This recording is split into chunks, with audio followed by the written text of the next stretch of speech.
उद्धव ठाकरे एवढे मोठा नेता नाही की त्यांना पण बिनविरोध आणण्यासाठी फक्त 9 सीटवर निवडणूक। राज्यात पुन्हा एकदा राजकीय वातावरण तापलंय आणि यावेळी केंद्रस्थानी आहेत उद्धव ठाकरे। काही दिवसांपूर्वी राज्यसभेच्या निवडणुकीत महाविकास आघाडीकडून ज्येष्ठ नेते शरद पवार यांना उमेदवारी देण्यात आली होती। त्यांच्या ज्येष्ठतेचा मान राखत महायुतीनंही सहकार्य केलं आणि शरद पवार बिनविरोध राज्यसभेवर गेले।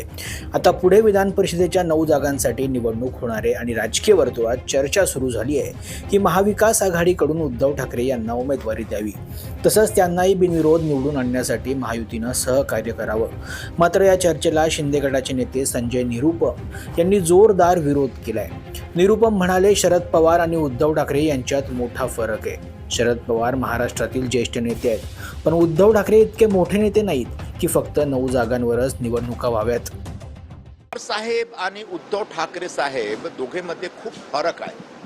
शरद पवार साहेब एक सिनियर मोस्ट लीडर, एक ज्येष्ठ नेता महाराष्ट्राचे, आणि त्यांच्याबद्दल एक असा होता की जर समजा ते राष्ट्रवामध्ये निवडणुकीमध्ये उतरले तर त्यांना त्यांच्या समोर काहीतरी आव्हान नाही दिलं पाहिजे।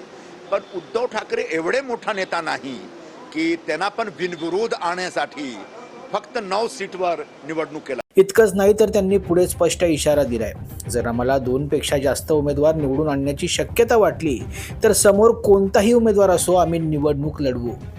दरम्यान आता निरुपम यांच्या या वक्तव्यावर ठाकरे गटाकडून जोरदार प्रत्युत्तर देण्यात आलंय।